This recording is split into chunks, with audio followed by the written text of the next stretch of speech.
ഇന്ത്യയും അമേരിക്കയും തമ്മിലുണ്ടാക്കിയ വ്യാപാര കരാർ വലിയ രീതിയിൽ ചർച്ച ചെയ്യപ്പെടുന്നു. കാരണം ഏകപക്ഷീയമായി അമേരിക്കൻ പ്രസിഡന്റ് ഡൊണാൾഡ് ട്രംപാണ് വ്യാപാര കരാറിനെ കുറിച്ച് പ്രഖ്യാപിക്കുന്നത്.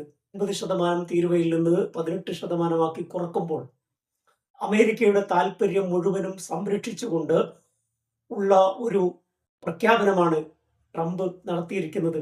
ഇന്ത്യയുടെ താല്പര്യങ്ങൾ ബലികഴിക്കുന്ന വിധത്തിലുള്ള ഒരു കരാറാണ് അമേരിക്കൻ പ്രസിഡന്റ് ഡൊണാൾഡ് ട്രംപ് ഏകപക്ഷീയമായി പ്രഖ്യാപിച്ചത് എന്ന വ്യാപക വിമർശനങ്ങൾ ഉയർന്നു വരികയാണ്. റഷ്യയിൽ നിന്ന് എണ്ണ വാങ്ങുന്നത് ഇന്ത്യ നിർത്തുമെന്നും പകരം US-ൽ നിന്നും അതോടൊപ്പം വെനുസുലയിൽ നിന്നും ക്രൂഡ് ഓയിൽ വാങ്ങുമെന്നും ഇന്ത്യ സമ്മതിച്ചിരിക്കുന്നു എന്നാണ് ട്രംപും US-ഉം അവകാശപ്പെടുന്നത്. ഇന്ത്യ എവിടെ നിന്ന് എണ്ണ വാങ്ങണം എന്ന് തീരുമാനിക്കുന്നത് ഇന്ത്യയുടെ പ്രധാനമന്ത്രി നരേന്ദ്രമോദിയല്ല, മറിച്ച് US പ്രസിഡന്റ് ഡൊണാൾഡ് ട്രംപ് ആണ്. ഇவ்விധത്തിൽ രാജ്യത്തിന്റെ താല്പര്യങ്ങൾ ബലികഴിക്കുന്ന, രാജ്യത്തിന്റെ പരമാധികാരം മറ്റൊരു ശക്തിയുടെ മുമ്പിൽ അടിയറ വെക്കുന്ന വിധം രാജ്യത്തിന്റെ താല്പര്യങ്ങൾ മാറി മറിഞ്ഞിരിക്കുന്നു. ആരാണ് ഈ കരാറിന്റെ വ്യവസ്ഥകൾ രൂപപ്പെടുത്തിയത്? എവിടെ വെച്ചാണ് ഈ കരാർ രൂപീകരണം ഉണ്ടായത്? എവിടെ വെച്ചാണ് ഇത്തരം ഒരു എഗ്രിമെന്റ് ഉണ്ടായത്? ആ എഗ്രിമെന്റിലെ വ്യവസ്ഥകൾ എന്തൊക്കെയാണ്? ഡൊണാൾഡ് ട്രംപ് തന്റെ സോഷ്യൽ മീഡിയ പ്ലാറ്റ്ഫോമിൽ പറയുന്ന കാര്യങ്ങൾ ഏറ്റെടുത്തുകൊണ്ട് നമ്മൾ വിശ്വസിക്കേണ്ടി വരുന്നു.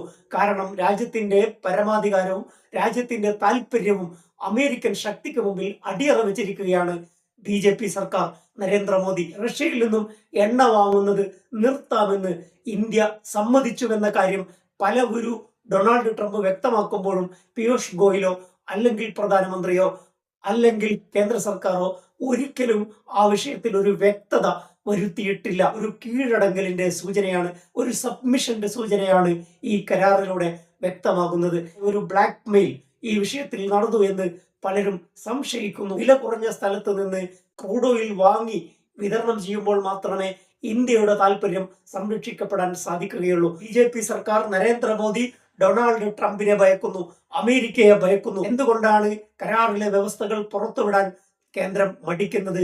എന്തുകൊണ്ടാണ് ഇത്തരം കരാറുകളെ പറ്റി ഏകപക്ഷീയമായി ഡൊണാൾഡ് ട്രംപും അമേരിക്കയും സംസാരിച്ചു കൊണ്ടിരിക്കുമ്പോൾ എന്തേ നമ്മുടെ രാജ്യത്ത് നിന്ന് പ്രതികരണങ്ങൾ ഉണ്ടാകുന്നില്ല?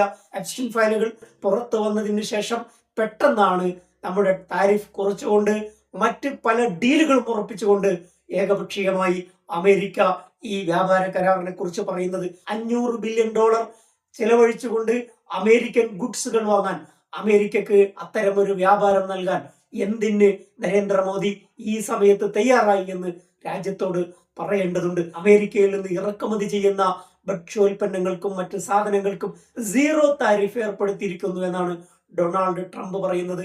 നമ്മുടെ കാർഷിക മേഖലയെ ആകെ തകർക്കുന്ന ഒരു വ്യവസ്ഥയാണിത്. മെക്സിക്കോയുമായി 1994 അമേരിക്ക ഇത്തരം ഒരു കരാർ ഉണ്ടാക്കുകയും ആ കരാറിന്റെ പ്രത്യാഘാതം മെക്സിക്കൻ കർഷകർ അനുഭവിക്കുകയും ചെയ്തു. സബ്സിഡിയോടുകൂടി അമേരിക്കൻ കർഷകർ ഉൽപ്പാദിപ്പിക്കുന്ന ചോളം അത് മെക്സിക്കോ വിപണിയിൽ എത്തുകയും അങ്ങനെ 20 ലക്ഷം ആളുകൾക്കാണ് മെക്സിക്കോയിൽ ആ കരാർ വഴി കൃഷി ഉപേക്ഷിക്കേണ്ടി വന്നത്.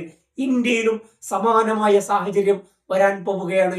ഇന്ത്യയിലെ കർഷകരുടെ നട്ടല്ലൊടിക്കുന്ന ഒരു തീരുമാനമാണ് അമേരിക്കൻ ഉൽപ്പന്നങ്ങൾക്കുള്ള 0 താരിഫ് എന്ന് പറയുന്നത്. BJP സർക്കാരിന്റെ ഡിക്ലൈൻ, അവരുടെ പതനം തുടങ്ങിയിരിക്കുന്നു.